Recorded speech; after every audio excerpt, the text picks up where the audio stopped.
Doctor Seema Sinha, assistant professor mathematics, government Mahamaya college Ratanpur. मैं आपको D Moivre's theorem और उसके अनुप्रयोग के बारे में बताने वाली हूँ। यह बीएससी फर्स्ट ईयर के फर्स्ट पेपर के 5वें यूनिट का पहला चैप्टर है। हम शुरू करते हैं प्रमेय के कथन से।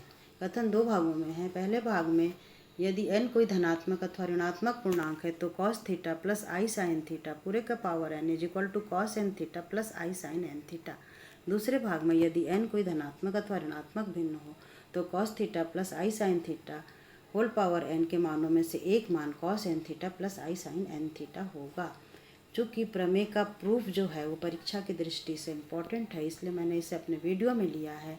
इस प्रमेय के प्रूफ को हम 3 केसेस में डिवाइड करके आपको दिखाएंगे।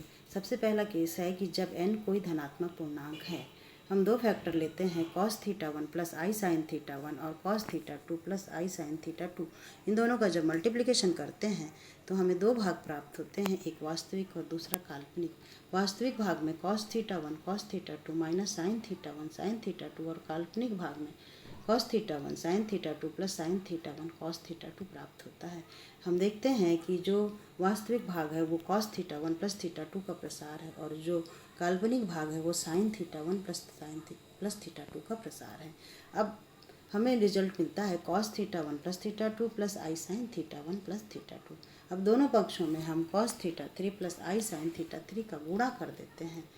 तो गुणा करने के पश्चात हमें प्राप्त होता है cos theta 1 plus theta 2 plus theta 3 plus आई sine theta 1 plus theta 2 plus theta 3। इसी प्रकार से n गुणनखंडों के लिए हम आगमन विधि का प्रयोग करते हैं। आगमन विधि में हम जानते हैं कि कोई प्रमेय यदि थीटा के 1, 2, 3 मानों के लिए सत्य है तो थीटा के n मानों के लिए भी वह सत्य होगा। तो हम ले लेते हैं cos theta 1 plus I sine theta 1 into cos theta 2 plus I sine theta 2 into cos theta n plus I sine theta n is equal to cos theta 1 plus theta 2 up to plus theta n plus I sine theta 1 plus theta 2 plus theta n। अब यदि theta 1 बराबर theta 2 बराबर theta 3 बराबर theta n बराबर theta हो तो ये सारे फैक्टर n फैक्टर्स हो जाएंगे जो हमने मल्टीप्लाई किया है ऊपर में, और ये मिल जाएगा हमको cos theta plus I sine theta whole power n is equal to cos N theta plus I sine N theta. अब हम केस दूसरा लेते हैं जिसमें कि n कोई ऋणात्मक पूर्णांक है। माना n बराबर माइनस m है तो cos थीटा प्लस आई sine theta whole power minus m को हम लिख सकते हैं 1 upon cos theta plus I sine theta to the power m। हम अब ऊपर और नीचे मतलब अंश और हर में cos थीटा प्लस आई साइन थीटा माइनस m का मल्टीप्लिकेशन कर देते हैं। मल्टीप्लिकेशन करने पर अंश में तो cos m theta minus i sine m theta आएगा, लेकिन नीचे वाले पोर्शन में हमको मिल जाता है cos square m theta minus i square sine square m theta, जो हमको दे देता है cos square m theta plus sine square m theta. इस तरीके से हमें प्राप्त होता है cos m theta minus i sine m theta. Case 3 में जब n कोई भिन्न हो, n जब भिन्न होगा तो हम इसे p बटे q के रूप में लेते हैं, जहाँ q कोई धनात्मक पूर्णांक है तथा उसकी वैल्यू शून्य नहीं है तथा p कोई पूर्णांक है। तो केस 1 से हम लिख सकते हैं cos theta by q plus I sine theta by q पूरे का power q is equal to cos q into theta by q plus I sine q into theta by q, जो कि हमको दे देता है cos थीटा प्लस आई sine theta. अब यदि पक्षों को हम बदल लें तो cos थीटा प्लस आई साइन थीटा बराबर हमको मिलता है cos theta by q plus I sine theta by Q और पूरे का पावर q।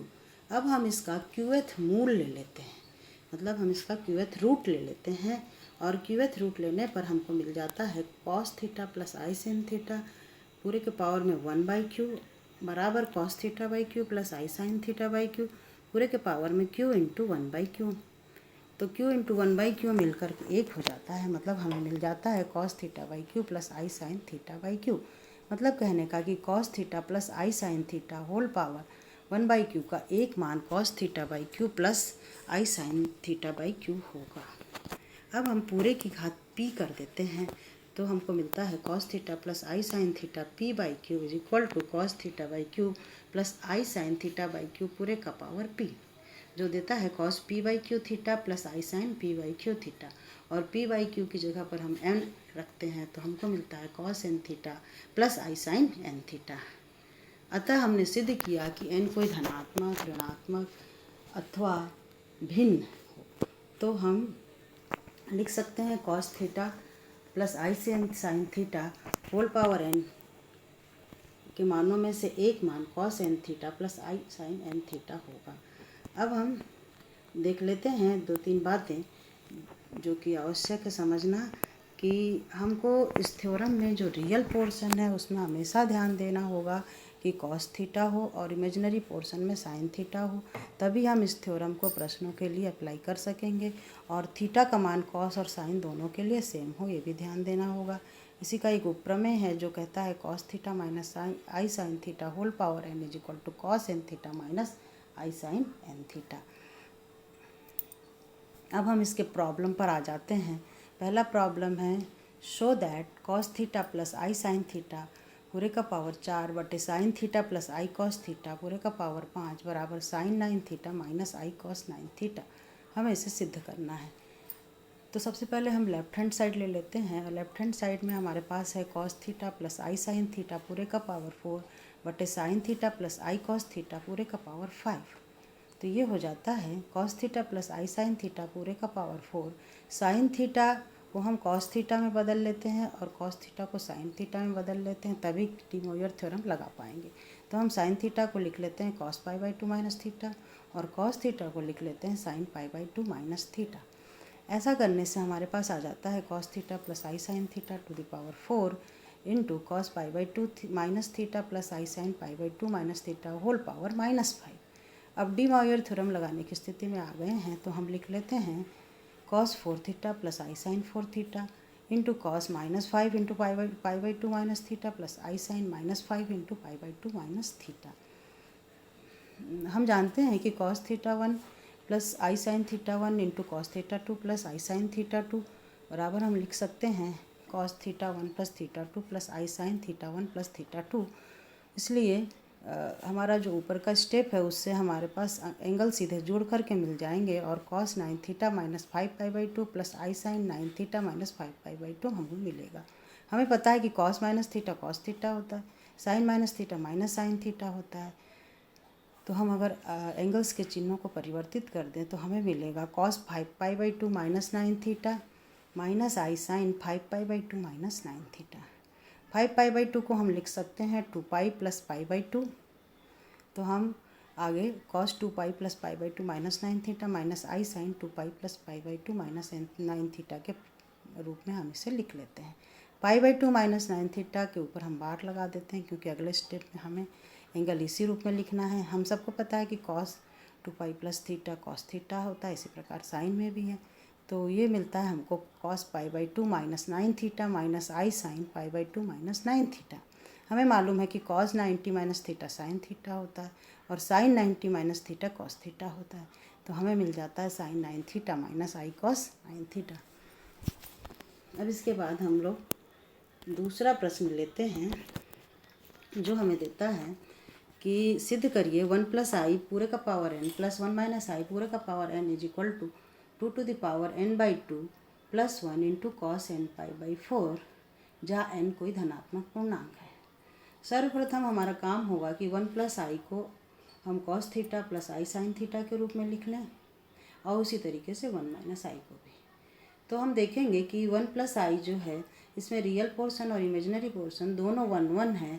तो हमें वो एंगल खोजना पड़ेगा जो कॉस थीटा और जिसके लिए कॉस थीटा और साइन थीटा का मान समान प्राप्त होता है। हमें पता है कि वह कॉस पाई बाई 4 और साइन पाई बाई 4 दोनों के लिए हमें 1/√2 प्राप्त होता है। तो हम ब्रैकेट के अंदर √2 से भाग देंगे और बाहर में √2 का मल्टीप्लिकेशन करेंगे। इसी तरीके से हम 1 माइनस आई को भी लिख लेंगे। अब हम आ जाते हैं लेफ्ट हैंड साइड में। तो लेफ्ट हैंड साइड हमारे पास है 1 प्लस आई का पावर n प्लस 1 माइनस आई का पावर n। चूँकि पावर में n लग गया है तो ऊपर जो हम लोगों ने 1 प्लस आई और 1 माइनस आई लिखा है उनके पावर में भी हम n लगा देते हैं और नीचे लिख लेते हैं। पावर में n लगाने से √2 का पावर n दोनों में कॉमन है, उसे हम बाहर निकाल लिए और अंदर में हमारे पास आ जाता है 1/√2 plus i 1/√2 whole power n प्लस 1/√2 minus i into 1/√2 whole power n। और √2 को हम लिख सकते हैं 2 to the power 1/2, so 2 to the power n/2 into cos pi by 4 plus I sine pi by 4 का power n plus cos pi by 4 minus i sine pi by 4 का power n। अब इसके बाद हम लगा देते हैं डी मॉयर्स थ्योरम। तो ब्रैकेट वाली चीज़ हो जाती है cos n pi by 4 plus I sine n pi by 4 plus cos n pi by 4 minus i sine n pi by 4। अब जो i sine n pi by 4 है वो प्लस माइनस होने के कारण कट जाएगा और हमें मिल जाएगा 2 का power n by 2 into 2 cos n pi by 4। तो 2 की घात में हो जाता है n by 2 plus 1 into cos n pi by 4। अब हम आते हैं तीसरे प्रश्न पर। तीसरा प्रश्न हमारा कहता है कि यदि x प्लस 1 बाई एक्स बराबर 2 कॉस थीटा है तो सिद्ध कीजिए कि x का power r plus 1 upon x का पावर r बराबर 2 कॉस r थीटा, और उसी प्रकार से x का power r minus 1 upon x का power r is equal to 2i sine r theta.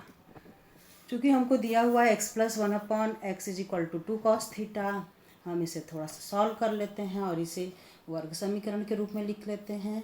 वर्ग समीकरण के रूप में लिखने पर हमें मिलता है x square minus 2x cos theta plus 1 is equal to 0, और इससे हम x की वैल्यू निकाल लेते हैं जो कि आती है cos theta plus under root cos square theta minus 1 है। इसमें से हम धनात्मक मान ले लेते हैं, तो ये मिलता है हमको cos theta plus cos square theta minus 1 को हम लिख सकते हैं 1 माइनस कॉस स्क्वायर थीटा। तो हमको एक माइनस चिन्ह कॉमन निकालना पड़ेगा जो कि अंडर रूट के अंदर ही रहेगा। उस -1 को हम लिख लेंगे आगे के स्टेप में आई स्क्वायर, और आई स्क्वायर का रूट हम लेंगे तो हमको मालूम है कि वो आई होता है। 1 माइनस कॉस स्क्वायर थीटा का रूट साइन थीटा। तो हमारे पास आ गया कॉस थीटा प्लस आई साइन थीटा जो कि एक्स का मान है।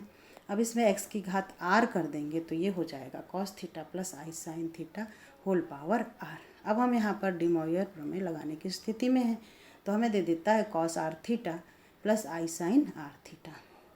इसी प्रकार से x का पावर माइनस आर हो जाएगा cos r theta minus i sine r theta. समीकरण 1 और 2 को हम जोड़ दें और एक बार घटा दें तो हमें दोनों रिजल्ट मिल जाते हैं x r plus 1 upon x का power r is equal to 2 cos r theta, और एक्स का power r minus 1 upon x r is equal to 2 sine r theta. अब हम अपने प्रॉब्लम नंबर 4 पर आते हैं, और हमें प्रॉब्लम नंबर 4 के रूप में लिया है x to the power 7 plus 1 is equal to 0 को हमें हल करना है। हमारे पास जो दिया हुआ समीकरण है वो है x to the power 7 plus 1 is equal to 0, मतलब एक्स की घात 7 का मान -1 है, और चूंकि एक्स का मान निकालना है मतलब -1 का पावर 1/7 की सभी मान हमको निकालने हैं। इसमें सबसे पहला काम हमारा ये रहेगा कि हम -1 को लिख लेंगे कॉस थीटा प्लस आई साइन थीटा के फॉर्म में। तो हम सभी जानते हैं कि -1 कॉस पाई की वैल्यू होती है और साइन पाई की वैल्यू 0 होती है, तो हम इसे लिख सकते हैं कॉस पाई प्लस आई साइन पाई और पूरे का पावर 1/7। अब हम इसको व्यापक हल के रूप में लिखें तो कॉस 2r पाई प्लस आई sine 2r pi plus pi पूरे का पावर 1/7, और डी मॉयर प्रमेय लगा देते हैं तो हमें मिल जाता है cos 2r pi plus pi by 7 और i plus I sine 2r pi plus pi by 7। अब चूँकि हमें 7 मान x के निकालने हैं, हम यहाँ r की वैल्यू 0 से लेकर के 6 तक रख सकते हैं। तो हम सबसे पहले r का मान 0 रखते हैं। 0 रखने पर हमें मिलता है cos pi by 7 plus I sine pi by 7, और दूसरा मान मिलता है 1 रखने पर cos 3 pi by 7 plus I sine 3 pi by 7। तीसरा मान हमें मिलता है cos 5 pi by 7 plus I sine 5 pi by 7, और चौथा मिलता है कॉस पाई प्लस आई साइन पाई।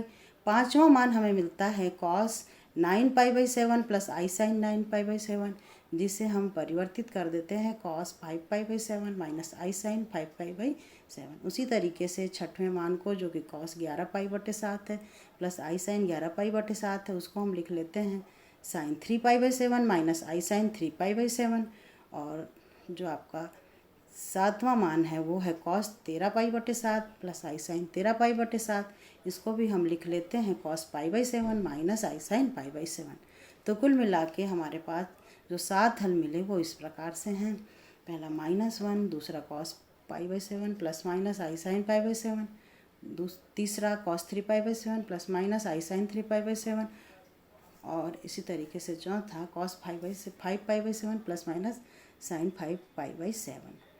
चूँकि 3 मान रिपीट हुए हैं इसलिए कुल हमें 7 मान प्राप्त हुए हैं।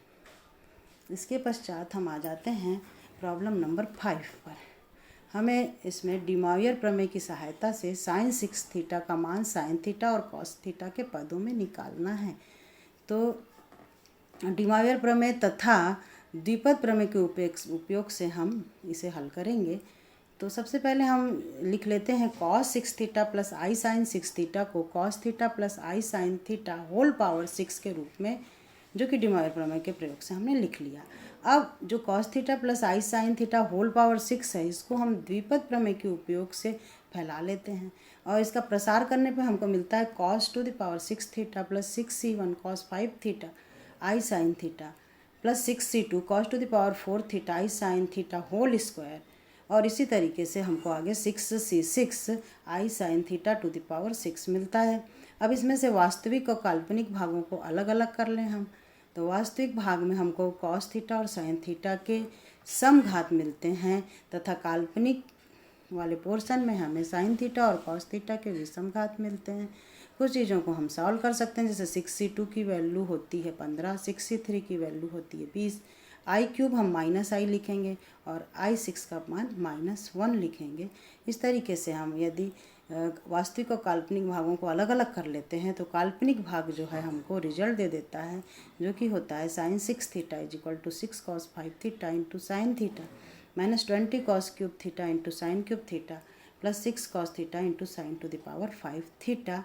इसी तरीके से हम sine n theta cos n theta को cos थीटा और साइन थीटा के पदों में डी मॉयर प्रमेय की सहायता से आसानी से लिख सकते हैं। Thank you.